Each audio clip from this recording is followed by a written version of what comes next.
Halo semuanya, selamat datang di segmen analisa terkait dengan masalah Fahmi dan juga Anggi. Ini kasusnya semakin meruncing aja teman-teman. Karena apa ya? Sampai saat ini kan kita masih belum mendengarkan keterangan dari si Angginya. Tapi kalau Fahmi itu kan sudah diundang ke berbagai media nasional ataupun juga YouTube menyatakan banyak hal dari versinya. Dan satu hal yang tidak bisa dipungkiri bahwa Fahmi ini masih terlihat sangat emosional dan juga kecewa pada saat membahas mengenai bagian tertentu terkait dengan Anggi.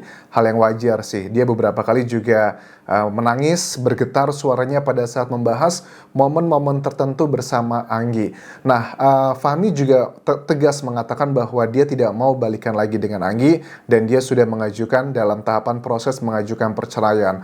Walaupun baru menikah 1 hari, tapi kan pernikahan mereka sudah secara agama dan juga secara negara. Ada yang bilang bahwa harusnya si Fahmi itu tidak melakukan gugatan cerai, tetapi adalah pembatalan pernikahan. Karena kalau pembatalan pernikahan itu berbeda dengan perceraian. Kalau pembatalan pernikahan itu artinya ya kembali ya di statusnya itu nanti kan dalam KTP gitu, kartu tanda penduduk Indonesia, itu tidak ada status duda, tapi ya masih single. Begitupun juga Anggi, statusnya nanti dia single, bukan lagi janda ya dalam status tersebut.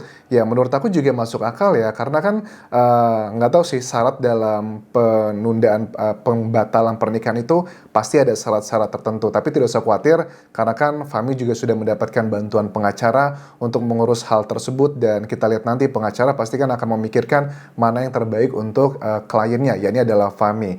Kemudian sekarang bagaimana dong kondisi dari Anggi? Karena kan kita tuh penasaran ya, sebenarnya sudut pandang dari Anggi, kenapa sih dia tuh bisa melakukan hal seperti ini? Bukankah Fahmi mengatakan Anggi itu udah banyak berkorban sebenarnya dalam persiapan pernikahan ini? Pertama, dia mengundurkan diri dari tempatnya bekerja di perusahaan ekspedisi di Jakarta. Katanya ingin fokus mengurus keluarga. Yang kedua, dia berkorban loh, meninggalkan Fahmi demi pria lain yang kita ketahui itu ternyata bukanlah mantan pacarnya tapi masih pacarnya, karena kan si mantan pacarnya tersebut yang jadi masih pacarnya serba bingung ngomongnya, itu kan juga membantu dalam pelarian tersebut. Tetapi yang membuat aku bingung gini ya teman-teman ya, kita penasaran, si Anggi ini sudah berkorban banyak loh buat si kekasihnya tersebut. Dia meninggalkan Fahmi, meninggalkan orang tuanya sendiri, yang pasti dia resikonya bakal banyak. Bahkan pada saat dia akhirnya pulang ke Bogor tersebut, itu bukan karena keinginan dia pribadi, tetapi karena si pacarnya itu ditangkap lah ya sama polisi dari Polres Bogor, ditangkap, diinterogasi karena ada laporan dari masyarakat yang mengatakan bahwa melihat ada Anggi dan juga pacarnya itu berada di sekitar kawasan di Jakarta, di mana itu adalah tempat tinggalnya atau mesnya dari pacarnya Anggi tersebut. Kalau itu tidak ada laporan tersebut, aku yakin Anggi sekarang masih di Medan. Dan Anggi kan di Medan ternyata dari kabar yang aku dapatkan, dia ini tinggalnya bersama orang tua kekasihnya Anggi tersebut, dan rencananya memang kekasihnya Anggi akan menyusul ke Medan, walaupun sempat beberapa malam juga tinggal di Jakarta. Yang dikatakan ada nggak masuk akal juga sih bagi aku pribadi, kan dibilangnya gini, bahwa selama di Jakarta Anggi dan juga pacarnya itu katanya beda rumah, beda tempat tinggal, beda kontrakan. Tapi kenapa kok cuma dalam hitungan hari aja gitu? Masa sih harus mengontrak selama cuma ditinggalin beberapa hari kalau memang rencananya mereka mau tinggal ke Medan begitu, karena kan planningnya seperti itu. Juga dikatakan sama Fahmi bahwa mereka itu tidak menikah karena berbeda agama. Tetapi kan dengan apa yang telah dilakukan Anggi sejauh ini pengorbanannya, malah kekasihnya pada saat ditangkap di Polres Bogor, diinterogasi dan bilang ke Fahmi, menjelaskan bahwa kata-katanya tuh kayaknya nggak gentleman banget ya. Dia bilang bahwa saya itu tidak tahu apa-apa, semua ini adalah rencananya Anggi yang maksa, saya sebenarnya tidak mau. Kasihan gak sih ngelihat Anggi posisinya seperti ini, dalam tanda kutip, dia udah mengorbankan banyak hal, tapi kok malah orang yang diperjuangkan tidak membela dia dalam tanda kutip. Kan harusnya kalau misalnya nih, pria yang benar-benar mungkin dia benar sayang sama Anggi, ya mungkin dia akan mengatakan, iya, saya yang salah bagaimanapun juga, walaupun Anggi yang mau, tetapi tetap saya yang salah karena saya tidak melaporkan ke kalian. Tetapi kan itu tidak terjadi pada saat Fahmi ngobrol langsung ketemu dengan si kekasihnya Anggi tersebut. Kesannya malah Anggi itu adalah orang yang playing the most important part, which is itu juga masuk akal banget. Nah, kemudian banyak teman-teman yang bilang bahwa kayaknya ada yang aneh loh Anjas, ini mengenai bagian Anggi sudah berkorban untuk pernikahan dia, dia keluar dari tempat pekerjaan yang di Jakarta tersebut. Karena Anggi itu sudah begitu cinta banget sama si Fahmi, kelihatannya nggak ada masalah. Tapi kok tiba-tiba dia melakukan hal seperti ini, ada yang bilang urusannya dengan magic. Ada yang percaya bahwa Anggi itu diguna-guna atau dipelet lah, makanya dia bisa melakukan seperti itu. Tanpa bermaksud mengecilkan hal mistis, secara pribadi aku tidak percaya teman-teman untuk urusan pelet tersebut. Karena apa? Kalau memang dia dipelet, kenapa kok 13 hari dia menghilang, ya 13 hari dia menghilang, dan dia pun pulang ke Bandung itu karena dijebak. Jadi dijebaknya itu ya seperti aku bilang tadi, memang dia sudah terbang ke Medan, kemudian pada saat di Medan pun dia dijebak sama pacarnya sendiri, akhirnya dia dijemputlah sama keluarga di bandara di Bandung. Jadi kalau dia memang di bawah pengaruh sesuatu hal magic, mana mungkin dia bisa melakukan sesuatu hal putusan-putusan seperti itu. Ya, yang paling menyedihkan adalah ya dari Fahmi sendiri ya. Kan Fahmi juga walaupun dia sakit hati, tapi dia sudah memaafkan Anggi. Tetapi kan maafi tersebut tidak bisa langsung menyelesaikan masalah ya. Orang tua dari Anggi juga beberapa kali menghubungi Fahmi. Dia bercerita bahwa kata-katanya sih gini, orang tuanya itu meminta agar tidak ada lagi berita mengenai ini. Ya gimana dong, pada saat kita bereaksi, kita nggak bisa mengontrol respon dari masyarakat atau orang-orang seperti apa. Itu adalah hal yang di luar kontrol kita. Begitupun juga dengan Fahmi, pada saat Fahmi diminta untuk tidak lagi membuat berita mengenai kejadian ini, yaitu bukan di luar kontrolnya dia, itu adalah di luar kontrol dari siapapun gitu. Bahkan media pun nggak bisa mengontrol, karena kan banyak kejadian seperti ini tetapi kan tidak semuanya viral. Jadi pada saat ini sudah viral, mungkin ini cara Tuhan ya untuk memberikan pelajaran bagi semuanya, termasuk juga Anggi. Nah, kemudian juga mengenai lokasi dari Anggi sekarang berada di mana. Ini ada kondisi di mana si Fahmi itu pada saat dia menjadi tamu di sebuah YouTube channel, dia sedang di Kang Deddy ya kalau nggak salah ini YouTube-nya, dia sedang menunjukkan lokasi tempat tinggalnya orang tuanya Anggi. Jadi tempat tinggalnya itu memang di kayak bukan gang gitu ya, agak masuk ke rumahnya, karena kan orang tuanya Anggi itu ibunya bekerja sebagai penjual di kantin, bapaknya bekerja di bidang kayu kayak mebel seperti itu, dan rumahnya itu sepi. Terus ditanya ya, apakah Anggi sekarang tinggal di sini atau di mana?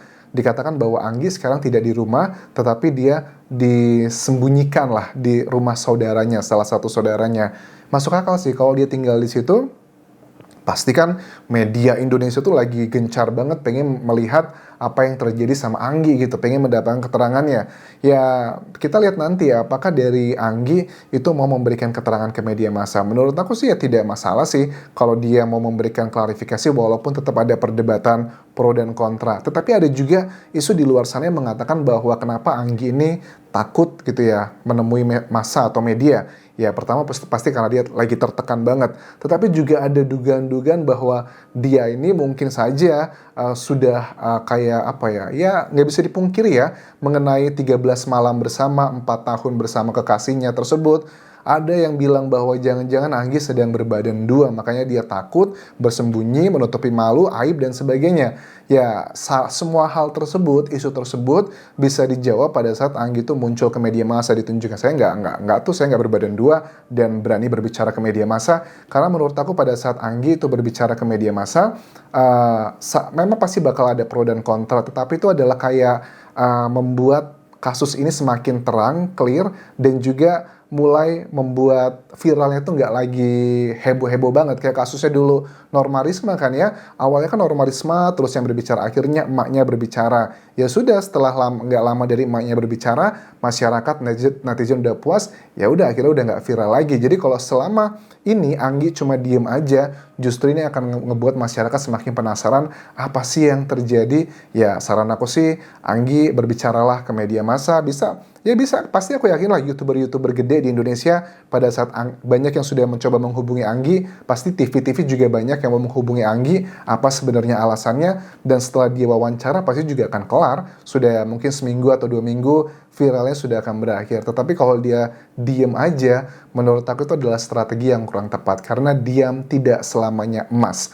Ya, terus mengenai beda agama yang sudah 4 tahun pacaran, agak sulit sih ya kalau untuk perbedaan tersebut. Tetapi menurut aku kan di Indonesia, walaupun tidak bisa ya menikah secara agama, ataupun juga negara kalau beda agama, tapi kan itu terjadi juga di sejumlah selebriti, atau bukan selebriti pun juga ada ya, banyak orang-orang yang menikah berbeda agama. Itu kan mereka bisa gitu memperjuangkan cintanya walaupun ditentang keluarga A, B, C, D, banyak orang. Mereka benar-benar berjuang itu bisa kan menghalang badai semuanya. Tetapi kayaknya berbeda dengan hal ini. Kayaknya orang tuanya Anggi dengan tegas tidak mau menyetujuinya. Begitupun juga sepertinya dari orang tua kekasihnya, dan ditambah lagi dengan kasus ini. Tetapi kita lihat nanti perkembangannya seperti apa, teman-teman.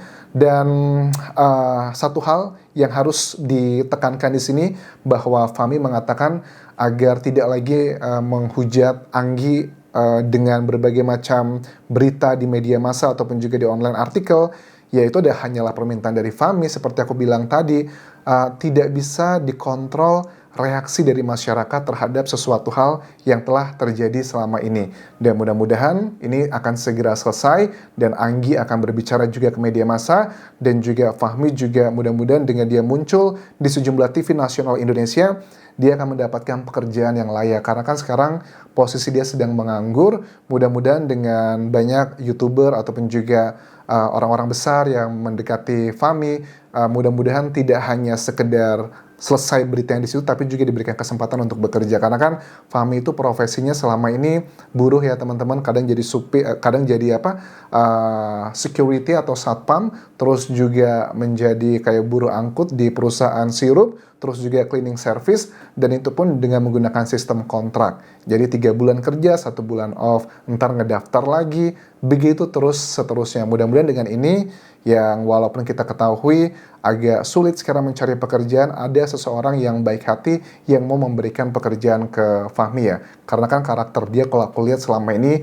dia termasuk orang yang pekerja keras dan juga menjunjung tinggi kejujuran. Thank you sudah menonton video ini. Terakhir tinggalkan like dan juga komen. Subscribe channel YouTube ini, follow Instagram dan juga Facebook pageku di Anjas Asmara. Sampai jumpa.